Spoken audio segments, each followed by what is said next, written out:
I'm Cathy, 62 years old, a retired teacher who moved to be closer to my only daughter, Amanda, and her husband, Jack, after my beloved Robert passed away. I sold our family home to help them buy a bigger house, and now I live in the guest house on their property. I've been helping plan their 10th wedding anniversary party for weeks, putting my heart into every detail. If you're watching this, let me know where you're tuning in from, and please subscribe for more real-life stories that might just resonate with your own experiences. After 35 years of teaching 5th grade at Westlake Elementary, I retired just a few months after Robert. My husband of 40 years passed away from pancreatic cancer. The diagnosis came suddenly, and within 6 months he was gone. Our modest home in Fairfield suddenly felt enormous without him. Every corner held memories that both comforted and haunted me. The garden, he lovingly tended the kitchen where we'd dance while cooking Sunday dinners. The living room where we'd watched Amanda grow up, all of it was too much and not enough at the same time. Amanda was our only child born after years of trying. We poured everything into raising her, making sure she had opportunities we never had. Robert worked extra shifts at the manufacturing plant to pay for her piano lessons and summer camps. I graded papers late into the night so I could attend every soccer game and school play during the day. She was our world. When she met Jack during her senior year of college, Robert had reservations. "He seems more interested in what you can do for him than in you," he said once, but I dismissed his concerns as typical father protectiveness. Jack came from money but was determined to make it on his own in real estate development. Amanda was smitten, and within 2 years they were married in a beautiful ceremony that cost us nearly our entire savings. After Robert died, Amanda suggested I sell the house and move closer to them in Millridge, about 50 miles away. "We miss you, Mum," she said. "The kids need their grandmother around." Lily was 7 and Noah was 5, then sweet children who did seem genuinely excited when I visited. The real estate market was booming and our house sold for much more than we'd paid for it 30 years earlier. When Amanda and Jack mentioned they'd been looking at bigger houses but were struggling with the down payment, I didn't hesitate. "Let me help," I offered. "Robert would have wanted you to have a beautiful home for the children." I gave them $200,000, nearly half of my proceeds from the house sale. The gratitude in Amanda's eyes made it seem worthwhile. They found a gorgeous colonial with a small guest house in the back, perfect for me. "This way, you have your independence, but you're still close enough to be part of our daily lives," Amanda explained. The first 6 months were wonderful. I had Sunday dinners with them every week. I picked the children up from school twice a week to give Amanda time for her part-time job at an interior design firm. Jack would stop by my guest house occasionally asking advice about the yard or bringing me leftovers from their takeout. I gladly shared some family heirlooms to help decorate their new home. My grandmother's antique clock found a place of honor in their entryway. The hand-stitched quilt that had been a wedding gift to Robert and me adorned their living room sofa. I even gave Amanda several pieces of jewelry that had belonged to my mother, telling her the stories behind each piece. "You should keep Grandma's sapphire ring, though, Mum," Amanda had said. "Dad gave that to you on your 20th anniversary. It was one of my most treasured possessions, along with the pearl necklace Robert had given me when Amanda was born, and the diamond earrings from our 30th anniversary. These pieces, along with several others I'd inherited from my mother and grandmother, were my most valuable possessions, both financially and emotionally. As the months passed, I began noticing small changes in Amanda and Jack's behaviour. Phone calls went unanswered more frequently. Sunday dinners became more sporadic. Amanda began to sound annoyed when I offered to babysit, as if I was imposing rather than helping, but I dismissed my concerns, telling myself they were just busy with work and children. One afternoon, while helping Amanda organise some paperwork, she casually suggested I add her name to my bank accounts. "Just in case something happens, Mum. It would make things easier." When I hesitated, she added, Dad would have wanted us to be practical about these things. It was the first time I felt truly uneasy, but I pushed the feeling away. This was Amanda, my beautiful daughter, who had drawn me world's best mum cards and cried on my shoulder through her first heartbreak. She wouldn't take advantage of me, would she? It was Jack who first mentioned their upcoming 10th wedding anniversary. "We're thinking of having a big celebration," he said, during one of our increasingly rare family dinners. "The business has been doing well, and we want to throw a party people will remember." Amanda's eyes lit up. "We're inviting about 100 people, all our friends Jack's business associates, the neighbours." She turned to me with what seemed like genuine warmth. "And of course, we want you to help plan it, Mum. Nobody throws a party like you do." I was touched. For years I'd been known among family and friends for my ability to organise memorable gatherings. Robert used to joke that I missed my calling as an event planner. "I'd be honoured," I told them, already mentally listing potential decorations and menu items. Over the next few weeks, I threw myself into preparations. I spent days searching for just the right decorations, focusing on silver and white for the 10th anniversary theme. I ordered custom napkins with their names and wedding date. I found old photos of their relationship and created beautiful memory boards to display at the party. I spent hours in my tiny kitchen testing recipes for appetizers and desserts that I knew Amanda loved. Though my retirement income was limited, I splurged on ingredients for her favourite chocolate hazelnut torte, a recipe passed down from Robert's Italian grandmother. Finding the perfect gift was a challenge. I wanted something meaningful, not just expensive. After weeks of searching, I found an antique silver picture frame at a consignment shop. It needed restoration, but I could envision it holding their wedding photo perfectly. I spent nearly $300 having it professionally restored and polished, a significant amount from my monthly budget. As the party drew closer, Amanda became increasingly demanding. She would call multiple times a day with changes to the plans or complaints about my suggestions. "Mum, I said silver and white roses, not ivory, and the napkins need to be folded differently." Her tone grew sharper, more impatient with each call. One afternoon, I stopped by the main house to drop off some sample centerpieces. The front door was unlocked, but no one answered my knock. As I stepped into the foyer, I heard Amanda on the phone in the kitchen. "She's just so clingy since Dad died," she was saying, her voice low but clear. "Always around, always trying to help. Jack and I can barely breathe sometimes." A pause. I know. We should be grateful for the money and the free babysitting. But honestly, Carol, sometimes I wish she'd just go on one of those senior cruises for a month."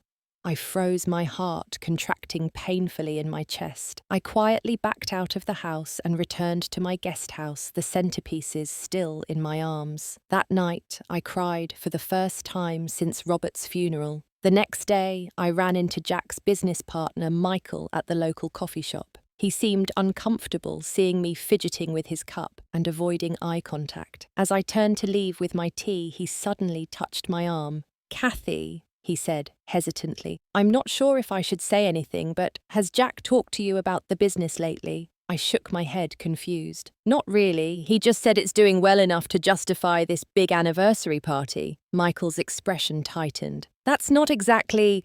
Look, I probably shouldn't get involved, but Jack's had some serious financial setbacks recently. A development project fell through, and he lost a significant investment." He paused, looking uncomfortable. "Just be careful, okay? Jack can be charming when he wants something." I thanked him, but internally dismissed his warning. Yes, Jack could be abrupt, sometimes even cold, but he wouldn't take advantage of family. Besides, Amanda would never allow it. She was headstrong like her father, but she had Robert's integrity. Or so I believed. The day before the party, I went to the main house to help with final preparations. As I approached, I saw Amanda in the driveway, talking to a delivery person. Around her neck was my mother's pearl necklace, the one Robert had given me when Amanda was born. I had never shared that piece with her. It had been in my jewelry box in the guest house. "Amanda," I said when the delivery person left, "that's my pearl necklace." She touched it casually. "Oh, I was looking for earrings in your jewelry box the other day and saw this. I thought it would be perfect for tomorrow. You don't mind, do you? It's just borrowing." Before I could respond, Jack called from inside and Amanda hurried away, leaving me standing there with an uneasy feeling spreading through my chest. The morning of the anniversary party dawned bright and clear. I was up at 6, preparing the special appetizers I'd promised and arranging flowers for the centerpieces. By noon, I had delivered everything to the main house and was helping the caterers set up in the large backyard tent. Amanda seemed on edge, checking her watch and barking orders at the staff. When I suggested adjusting the lighting for the dance area, she snapped, "Mom, please just let the professionals handle it. You're getting in the way." I stepped back, stung by her tone. Lily, my granddaughter, saw my expression and slipped her small hand into mine. "I like your dress, Grandma," she whispered. I had chosen a simple blue dress for the occasion, nothing too flashy but formal enough for such an important celebration. "Thank you, sweetheart," I replied, squeezing her hand. "Your mum and dad's anniversary is a very special day." As guests began arriving at 4 o'clock, I stood by Amanda and Jack, greeting people warmly. I noticed that when Amanda introduced me, it was always as "my mother who lives with us," rather than by my name, as if reducing me to a dependent relation. Several times I caught Jack's eyes darting to my sapphire ring, which I wore along with the diamond earrings Robert had given me for our 30th anniversary. About an hour into the party, as people mingled with drinks and appetizers, Amanda pulled me aside. "Mum," she said in a low voice, "Jack and I were thinking that you might be more comfortable not staying for the entire event." I blinked in confusion. "What do you mean I've helped plan everything?" "Yes, and we appreciate that. But," she glanced around, lowering her voice further, "this is really for our friends, people our age. The music will be loud, and it might go very late. We're worried about you getting tired." "I'm only 62, Amanda. I'm not infirm," I said, trying to keep the hurt from my voice. "Of course not," she said quickly. "But we thought you might prefer some quiet time. You could go to town, maybe have a nice dinner by yourself. We'll pick you up after the reception. Mum, just wait at the bus stop on Main Street. Say around 9, the big one near the library." I stood there struggling to process her words. Was my own daughter asking me to leave her anniversary party that I had helped plan and prepare for weeks? The party being held at a home I had helped them buy. "You want me to wait at a bus stop in my formal dress?" I finally managed to ask. Amanda waved dismissively. "It's a nice area, Mum, perfectly safe, and this way you won't have to drive in the dark." She checked her watch. "The bus downtown leaves in 20 minutes. You could catch the early bird special at Martinelli's." The thought of sitting alone at a restaurant, known for catering to seniors with discounted early dinners while my daughter celebrated with friends in the home I had helped provide, was almost too much to bear. But something in Amanda's expression, a mixture of impatience and determination, told me arguing would only create a scene. "All right," I said quietly. "I'll get my purse." "Great, thanks for understanding, Mum." She gave me a quick hug that felt mechanical. "We'll see you at 9, the bus stop near the library." I changed into more comfortable shoes, collected my purse, and slipped out the side gate without saying goodbye to anyone else. The bus came promptly, and within 15 minutes I was in downtown Millridge, still in my formal dress, feeling like an actress who had walked onto the wrong stage. I couldn't bring myself to go to Martinelli's. Instead, I found a small bench near the library and sat down watching the occasional car pass by. The evening grew cooler as the sun began to set. 9 o'clock came and went. No sign of Amanda or Jack. I tried calling both their cell phones multiple times, but each call went straight to voicemail. By 10:30, the streets were nearly deserted. The library had closed and most of the nearby shops were dark. I pulled my light jacket tighter around me, fighting back tears of humiliation and worry. Had something happened? Had they forgotten me? Or had this been the plan all along? Just as I was contemplating calling a taxi, an expense I hadn't budgeted for a car, slowed in front of me. For a moment, I thought it might be Amanda, but instead it was Patricia Williams, a former colleague who had moved to Millridge after retirement. "Cathy," she called through the passenger window. "Is that you? What on earth are you doing sitting at a bus stop at this hour in a formal dress?" The genuine concern in her voice broke through my composure. "I was waiting for my daughter," I said, my voice cracking. "She said she'd pick me up after her anniversary party." Patricia's expression changed from confusion to understanding to anger in rapid succession. "Get in this car right now," she said firmly. "I'm taking you home." During the short drive, I explained the situation. Patricia's hands tightened on the steering wheel. "This doesn't sound right, Cathy. Not right at all." As we approached the house, I could see that many cars were still parked along the street. The party was clearly still in full swing. "Would you like me to come in with you?" Patricia asked. "No," I said, suddenly dreading the confrontation that would inevitably follow. "Thank you for the ride. I'm sure there's just been a misunderstanding." She looked unconvinced, but nodded. "Call me tomorrow." "Okay. Promise me." I promised, then watched her drive away before turning to face my daughter's house, where the sounds of laughter and music drifted through the night air. Patricia dropped me off a block away from the house at my request. I didn't want to arrive in a car and have Amanda or Jack notice I hadn't waited at the bus stop as instructed. As I walked toward the property, I noticed that while there were still several cars parked outside, there weren't nearly as many as before. The loud music had been replaced by the murmur of voices and occasional laughter. Rather than using the main entrance where I might be seen, I circled around to the back of the property where a small path led directly to my guest house. From this angle, I could see through the large windows of the main house's living room. About 20 people remained clustered in small groups, drinks in hand. I spotted Amanda's red dress as she moved among her friends, but I didn't see Jack. My plan was to slip quietly into my guest house, compose myself, and decide how to address this situation in the morning when emotions weren't so raw.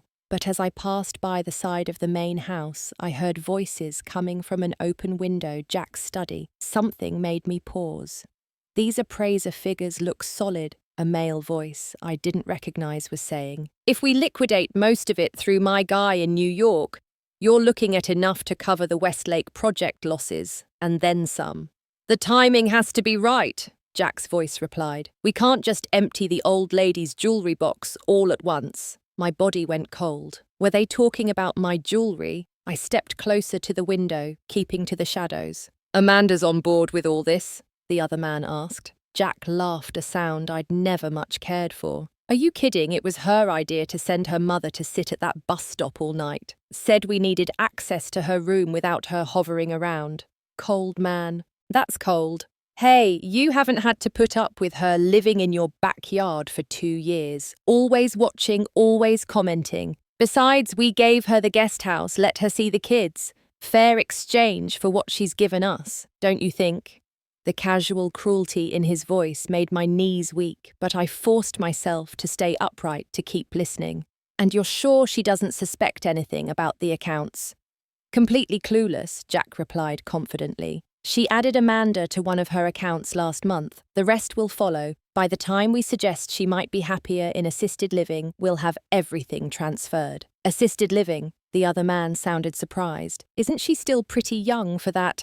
"There are places for active seniors," Jack said, and I could hear the air quotes around the phrase. "Once she's there, we can sell the guest house or rent it out.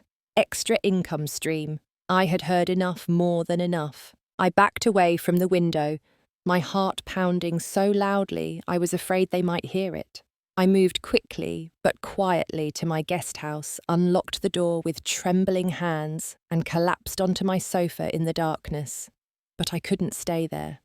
I had to know more, had to see with my own eyes what they were doing. After taking several deep breaths to steady myself, I slipped back out and approached the main house again, this time moving toward the back entrance that led through the kitchen. If anyone saw me, I could say I'd just returned and was looking for Amanda. The kitchen was empty, though dishes and glasses were piled everywhere, despite the catering staff we'd hired. I moved silently through to the main hallway, following the sound of women's voices coming from upstairs. As I reached the top of the stairs, I realized the voices were coming from the guest bedroom that had been designated as the ladies' changing room for the party. The door was partly open, and I could see several women inside, including Amanda, and she was wearing my jewelry. Not just the pearl necklace from yesterday, but my diamond earrings too, and on her wrist was the gold bracelet my father had given my mother on their wedding day.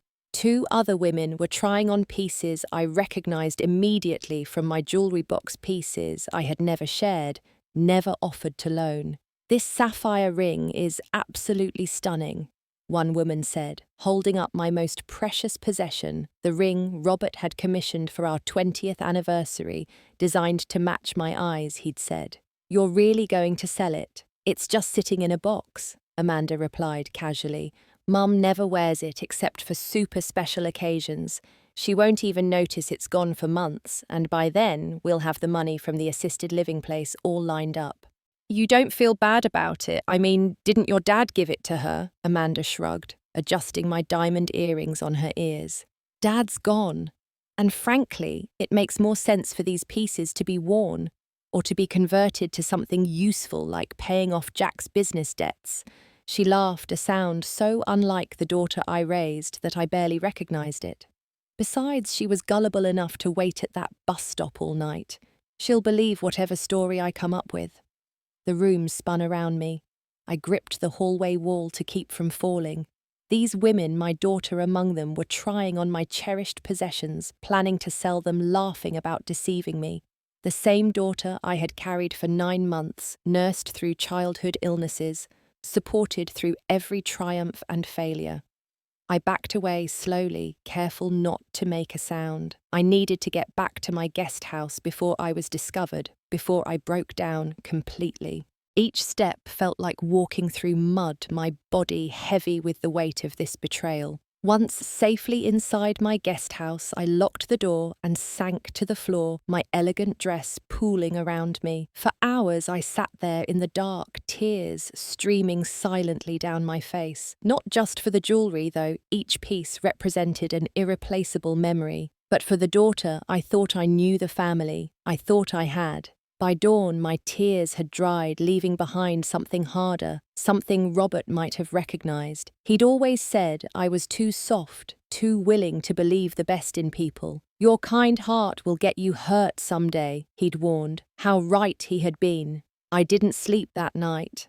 How could I? Every time I closed my eyes, I heard Amanda's casual dismissal of the sapphire ring Robert had saved for 2 years to buy. I saw Jack's satisfied smile as he discussed accessing my accounts. I felt the cold bench at the bus stop where they'd left me to sit for hours. As dawn broke, I made myself a cup of strong coffee and began to take stock of my situation. The initial shock and hurt had crystallized into something sharper, more focused. I went to my jewelry box first, already knowing what I would find. Empty spaces where my most valuable pieces had been. The diamond earrings, the sapphire ring, my mother's gold bracelet, all gone. The pearl necklace I'd seen Amanda wearing was missing too, along with several other items. Moving methodically, I checked my financial documents. Most were in a small fire safe Robert had insisted I keep. Inside, I found my bank statements, investment papers, and the deed to the guest house, which had been formally transferred to me as part of the arrangement when I helped them buy the property. Several recent bank statements were missing. I logged into my online account and discovered 2 large transfers to an account I didn't recognize, totaling nearly $15,000. The transfers had been done just 3 days prior, authorized with my online credentials. Someone had accessed my computer or guessed my password. My hands shook as I closed the laptop. This wasn't just opportunistic borrowing of jewelry. This was calculated, systematic theft from their own mother, from their children's grandmother. My phone buzzed with a text message from Amanda. "Mum, are you up? Sorry we missed you last night. We went to the bus stop, but you weren't there. Did you get a ride home? Come up for breakfast when you're ready." The casual lie made my stomach clench. They hadn't looked for me. They knew exactly where I was supposed to be, where they had told me to wait. I didn't respond to the text, needing time to think, to plan. Robert would have stormed up to the house immediately, confronted them both with righteous anger. But Robert had been a big man with a commanding presence. I was a 62-year-old woman whose own daughter thought her gullible enough to sit at a bus stop all night. No, I needed to be smarter than that, more strategic. I needed proof protection and a plan. I called Patricia first, my voice steadier than I expected as I explained what I had discovered. She listened without interruption, then said simply, "What do you need from me? A place to stay possibly, and the name of a good lawyer." Patricia didn't hesitate. "My guest room is yours for as long as you need it, and my neighbour is a retired attorney who specialises in elder law. I'll set up a meeting for this afternoon." Next, I called my bank and reported the unauthorised transfers. I changed all my passwords and placed freezes on my credit. The customer service representative suggested I might want to file a police report, but I wasn't ready for that step yet. The thought of potentially sending my own daughter to jail made me physically ill, despite everything. I spent the morning gathering essential documents, medications, and clothing, packing them into suitcases I stored in the back of my closet. I transferred digital copies of important papers to a secure cloud storage Patricia recommended. Then I found a small voice recorder Robert had used for dictating lesson plans when he briefly taught community college courses after retirement. Around noon, I heard a knock at my door. I opened it to find Lily, my granddaughter, standing there with a plate of cookies. "Mum said to bring you these," she said, her small face serious, "and to ask why you didn't come to breakfast." I invited her in my heart, aching at the thought of distance from this child I adored. We sat at my small kitchen table, and I allowed myself a few precious minutes just to talk with her about school and her friends, to memorize the freckles across her nose and the gap where she'd recently lost a tooth. "Grandma," she said suddenly, "why was Mum wearing your sparkly earrings, the ones in the picture with Grandpa that you keep by your bed?" So she had noticed. Of course she had children see more than adults give them credit for. "Did your mum say they were her earrings?" I asked carefully. Lily nodded. "She told Aunt Carol they were hers now, but I remembered they were yours." "Did you give them to her?" "Not exactly, sweetheart," I said, choosing my words carefully. "Sometimes grown-ups make mistakes about what belongs to whom." She accepted this with the simple logic of childhood. After she left, I sat for a long time thinking about the generations of women in my family, about inheritance and legacy, about what we pass down to our children beyond material possessions. That afternoon, I met with Patricia's neighbour, Howard Greenberg, a kind-faced man in his 70s, who listened to my story with growing concern. He outlined my legal options, from civil suits to restraining orders to criminal charges. "What they're doing is elder abuse, Mrs. Matthews," he said gravely. "Financial exploitation is the most common form, and sadly, family members are often the perpetrators." I flinched at the term elder abuse. In my mind, that happened to frail, confused people in their 80s or 90s, not to a healthy, mentally sharp woman in her early 60s. "I know this is difficult to process," Howard said gently, "but the sooner you act, the better your chances of recovering your assets and protecting yourself from further exploitation." By evening, I had a plan. I would gather irrefutable evidence, secure my remaining assets, and confront Amanda and Jack, but only when I was in a position of strength, not vulnerability. I returned to my guest house to find 3 missed calls from Amanda and a text message asking if I was still upset about the bus stop mix-up. as if being abandoned for hours was a simple miscommunication. I texted back, "Not feeling well, we'll talk tomorrow." Then I set about implementing the first stage of my plan. Over the next week, I moved with quiet determination, like a general planning a military campaign. Patricia let me use her address for new bank accounts I opened. Howard helped me draft legal documents protecting my assets and revoking any powers Amanda might claim over my affairs. I found a small apartment in a senior community across town and paid the first 3 months' rent in advance from my new account. But the hardest part was yet to come, gathering evidence and confronting my daughter and son-in-law. Howard suggested I record conversations whenever possible, as California's two-party consent law had exceptions for gathering evidence of crimes.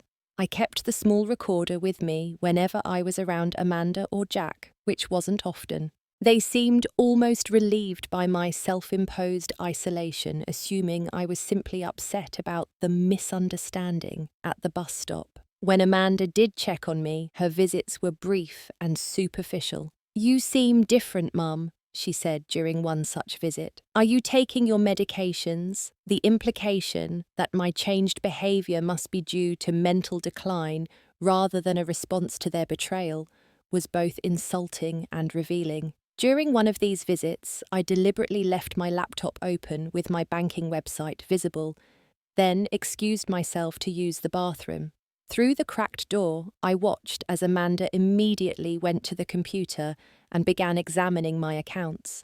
I recorded the entire incident on my phone. I also took photos of empty spaces in my jewelry box and documented everything that was missing. I went through old photographs, finding pictures of me wearing the stolen pieces at various family events, proof they had been mine. 10 days after the anniversary party, I decided it was time for the confrontation. I had secured my remaining valuables in a safe deposit box, moved most of my clothes and personal items to Patricia's house, and made arrangements for a storage company to collect my furniture the following day. I invited Amanda and Jack to dinner at my guest house, saying I wanted to apologize for my strange behavior since the party. Amanda sounded relieved over the phone, probably assuming I was ready to slip back into my role as the compliant, helpful mother. I prepared Robert's favorite meal pot roast with roasted vegetables and homemade rolls, knowing it might be the last time I cooked in this kitchen. I set the table with care, placing the voice recorder underneath a table runner where it wouldn't be noticed. They arrived precisely at 6, Amanda, carrying a bottle of inexpensive wine. "The house smells amazing, Mum," she said, giving me a quick hug that didn't reach her eyes. Jack barely greeted me immediately, checking his phone for messages. They both seemed relaxed, confident in their control of the situation. We made small talk through the first course, a simple salad with the vinaigrette dressing Robert had loved. I asked about the children who were at a friend's house for dinner. "So, Mum," Amanda finally said as I served the main course, "you said you wanted to apologize for how you've been acting. Actually," I said calmly, "I wanted to ask about my jewelry first. My diamond earrings, sapphire ring, and pearl necklace seemed to be missing, along with several other pieces." The change in atmosphere was immediate and palpable. Amanda's smile froze while Jack suddenly became very interested in cutting his pot roast. "Missing?" Amanda echoed, her voice carefully controlled. "Are you sure you didn't misplace them? You have been a bit forgetful lately." "I know exactly where I keep my jewelry," I replied evenly. "And I saw you wearing my earrings and necklace at the anniversary party, the party you asked me to leave early, telling me to wait at a bus stop where you never came to pick me up." Jack put down his fork with a clatter. "Now look, Cathy, there was obviously a misunderstanding about the pickup arrangements. We looked for you, but you'd already left." "I waited for nearly 2 hours," I said. "Then my friend Patricia drove me home. I arrived just in time to overhear an interesting conversation about selling my jewelry and accessing my accounts." I turned to my daughter, "and to see you and your friends trying on my most precious possessions." Amanda's face had gone white, but she quickly recovered. "Mum, you're confused. I borrowed the pearl necklace, yes, but with your permission, and I have no idea what conversation you think you overheard, but $15,000, I interrupted. That's how much was transferred from my account to one I don't recognize. On the day of your anniversary party? Jack's expression hardened. You must have made those transfers yourself and forgotten. Maybe we should talk about having you evaluated, Cathy. Memory issues can be a sign of early dementia. It was the response I'd expected, but hearing my son-in-law casually suggest I had dementia still stung. Interesting that you'd jump straight to dementia rather than expressing shock about the missing money, I observed. Mum, Amanda said, adopting a gentle, patronizing tone, we're worried about you. First, the jewelry confusion, now these accusations about money. Maybe it's time to consider a place where you can get more support. By support, do you mean the assisted living facility you and Jack discussed putting me in after liquidating my jewelry? I asked, watching their expressions shift from false concern to shock. Or were you going to wait until you'd emptied all my accounts? Jack stood up abruptly. This is ridiculous. You're clearly not well, and we're not going to sit here and be accused of… I pulled out a folder I'd prepared and placed it on the table. Bank statements showing unauthorized transfers, photos of my jewelry that's now missing, recordings of conversations where you discuss selling my possessions and accessing my accounts. I met his gaze steadily. Would you like me to continue? Amanda was crying now, but I recognized the tears as tactical rather than genuine. How could you do this to us? She sobbed. After everything we've done for you, giving you a place to live, including you in our lives. Including me, I repeated incredulously. You mean allowing me to live in the guest house of the home I helped you buy, letting me babysit your children for free, accepting the heirlooms and jewelry I shared willingly, only to steal the rest when I wasn't looking. For a moment, no one spoke. The only sound was Amanda's theatrical sniffling. Here's what's going to happen, I said finally, my voice calm but firm. I'm moving out tomorrow. I've already secured an apartment. The deed to the guest house is in my name, as you well know, and I'll be listing it for sale next week. I've opened new accounts you don't have access to and placed freezes on my credit. Jack's face had turned an alarming shade of red. You can't just… I can and I have, I interrupted. You have two choices: return my jewelry and the money you took, or I take these documents to the police and file charges for theft and elder financial abuse. You wouldn't dare, Amanda said, her tears suddenly dry. We're your family. Think of what this would do to Lily and Noah. It was my first moment of real hesitation. My grandchildren were innocent in all of this. Did I have the right to potentially separate them from their parents if Amanda and Jack faced legal consequences? But then I remembered what Robert would say. He'd always taught Amanda that actions have consequences, that integrity means doing the right thing even when it's difficult. I'm thinking of Lily and Noah, I said quietly. What kind of example are you setting for them, teaching them it's acceptable to steal from family, to abandon their grandmother at a bus stop, to lie and manipulate for financial gain? Amanda flinched as if I'd slapped her. For a brief moment, I glimpsed something in her eyes, shame perhaps, or the faintest recognition of what she had become. Jack, however, showed no such self-awareness. This is extortion, he snarled. We'll fight this. You'll lose, I replied simply. I may be just one aging woman, but I've found support. Friends, legal advice, resources for victims of elder abuse. I'm not alone, and I'm not helpless. I stood up, signaling the end of our dinner. You have 48 hours to return my possessions and the money before I file a police report.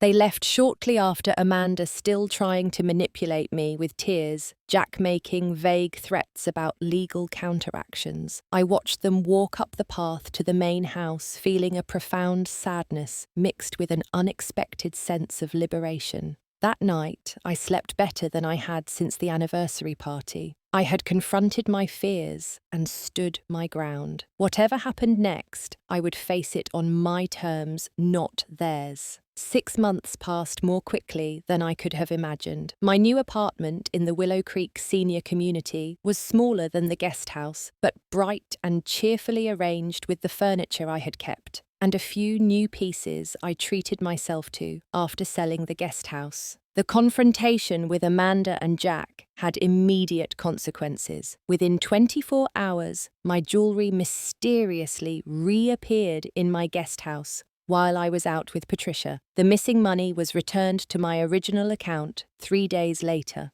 No note, no apology, just silent compliance with my demands. I did not withdraw the police report I had filed, but I declined to press charges, a decision that brought me both relief and lingering doubt. Howard, my attorney, supported my choice while making it clear he would have recommended prosecution. "It's your family, your decision," he said kindly, "but don't mistake their return of your property for remorse or changed behavior." His warning proved prescient. In the weeks that followed, Amanda alternated between tearful pleas for forgiveness and bitter accusations that I had overreacted to a simple misunderstanding. Jack avoided direct contact entirely, communicating only through Amanda or tersely worded emails regarding practical matters, like collecting my remaining possessions from the guest house. The hardest part was explaining the situation to Lily and Noah. I met them at a park neutral ground with Amanda's reluctant permission. I had prepared carefully for this conversation, determined to be truthful without demonizing their parents. "Sometimes grown-ups make mistakes," I told them as we sat on a bench sharing the chocolate chip cookies I'd baked that morning. "And sometimes those mistakes hurt other people's feelings very badly." "Is that why you moved away, because Mum and Dad hurt your feelings?" Lily asked, her 7-year-old perception cutting straight to the heart of the matter. "Partly," I admitted. "We had a disagreement about some important things, and I decided I needed my own space. But that doesn't change how much I love you both." "Will we still see you?" Noah asked, his small face screwed up with worry. "Absolutely," I promised. "It might be different than before. I might not see you at your house as often, but we can meet at parks like this, or you can visit my new apartment. I have a swimming pool in my building," I added, watching their faces light up at this news. Keeping that promise required persistence and creativity. Amanda initially made visitation difficult, forgetting arranged meetings or claiming the children were too busy with activities. I documented every cancellation and worked through Howard to establish a regular visitation schedule, making it clear that my next step would be legal action if necessary. Gradually, a new rhythm emerged. I saw the children twice a month, usually taking them for Saturday outings to museums, parks, or movies. These visits became precious islands of joy in the sea of loss that sometimes threatened to overwhelm me. The senior community, which I had initially viewed as a temporary refuge, gradually became home. I joined a book club, took water aerobics classes 3 times a week, and even started teaching a creative writing workshop for fellow residents. My classroom skills found new purpose as I helped others shape their life stories into memoirs for their families. Patricia remained a steadfast friend, joining me for weekly dinners and introducing me to her wide circle of acquaintances.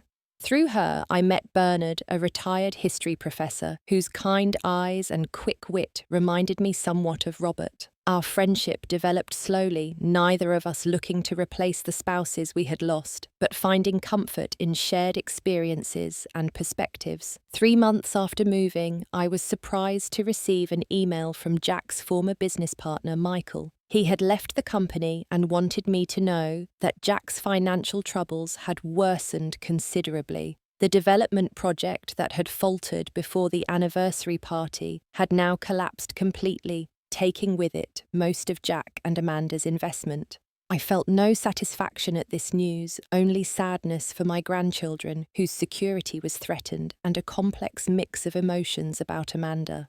Despite everything, she was still my daughter, the baby I had nursed the child, whose nightmares I had soothed the young woman whose graduation had filled me with immeasurable pride. The severing of that bond left a wound that even time seemed unable to heal completely. On a cool autumn afternoon, 4 months after our confrontation, Amanda appeared unexpectedly at my apartment door. She looked thinner than I remembered, with dark circles under her eyes and a nervous energy in her movements. "Mum," she said, simply, when I opened the door. "Can we talk?" We sat in my small living room, the afternoon sun casting long shadows across the floor. For several minutes, neither of us spoke, the weight of all that had happened hanging between us like an invisible barrier. "Jack and I are separating," she finally said, her voice flat. "The business is bankrupt. We're losing the house." I absorbed this information silently, waiting for her to continue. "I've been seeing a therapist," she added after a pause. "She says I have issues with entitlement and manipulative behavior." Amanda laughed without humor. "Apparently those aren't positive personality traits." "No," I agreed quietly. "They're not." She looked around my apartment, taking in the framed photos of Lily and Noah, the absence of any pictures of her or Jack. "You've made a nice home here," she said, a note of surprise in her voice. "I have," I confirmed. "It's been a process, but I'm happy here." Amanda fidgeted with her wedding ring, twisting it around her finger. "I don't expect you to forgive me," she said finally. What I did was unforgivable, but I wanted you to know that I understand now. I see what I became, and I'm trying to change." I studied my daughter's face, searching for signs of the manipulation that had become her default mode. But all I saw was exhaustion and genuine regret. "Forgiveness is a journey," I said carefully. "It takes time. And trust once broken is very difficult to rebuild." She nodded, accepting this reality without protest. "Would you be willing to let me try to rebuild, I mean? Not for my sake, but for Lily and Noah. They miss you terribly." "I miss them too," I admitted. "And yes, I'm willing to try, slowly, with boundaries." That conversation marked the beginning of a cautious reconciliation, not a return to what was, that was impossible, but the slow, tentative construction of something new. Amanda moved with the children to a small apartment across town. Jack relocated to Chicago to work for a cousin's company, his communications with the children infrequent and strained. I maintained my independence, my separate home, and my growing circle of friends and activities. But I also began to rebuild a relationship with my daughter based on mutual respect rather than expectation or obligation. It was a delicate balance requiring vigilance against old patterns and constant reinforcement of healthy boundaries. The journey of healing taught me lessons I never expected to learn in my 60s. I discovered my own resilience, the strength that had always lived within me but had rarely been tested. I learned that family bonds, while precious, are not sacrosanct when they become vehicles for abuse or exploitation. I found that starting over, while terrifying, can also be exhilarating and filled with possibility. Most importantly, I discovered that self-respect is not selfish, it's essential. By standing up for myself, by refusing to be a victim, I provided a model for my grandchildren far more valuable than the false harmony of accepting mistreatment for the sake of family peace. Today, as I prepare for Lily's 8th birthday celebration, a small gathering at my apartment with Amanda's cautious participation, I reflect on the path that brought me here. The betrayal that night at the bus stop, painful as it was, ultimately led me to a place of greater authenticity and strength, not despite the adversity, but because of it. Robert would be proud, I think, watching from wherever he is now, not of what our daughter did, but of how I responded with dignity, courage, and the quiet determination he always admired in me. And perhaps in time he might even be proud of Amanda too, for finding the humility to acknowledge her failings and the courage to change. In the end, this is what I've learned. We cannot control how others treat us, even those who should love us most, but we can control how we respond, whether we allow their actions to diminish us or inspire us to reclaim our power. My daughter said, "We'll pick you up after the reception, Mum, just wait at the bus stop." And when no one came, it broke my heart. But in mending that break, I found a strength I never knew I possessed. Have you ever had to stand up to family members who took advantage of you? How did you find the strength to set boundaries? Please share your experiences in the comments below. And don't forget to like, subscribe, and share this video if my story resonated with you. Remember, it's never too late to advocate for yourself and reclaim your dignity. Thank you for listening, and may you find the courage to honor your worth in every relationship in your life.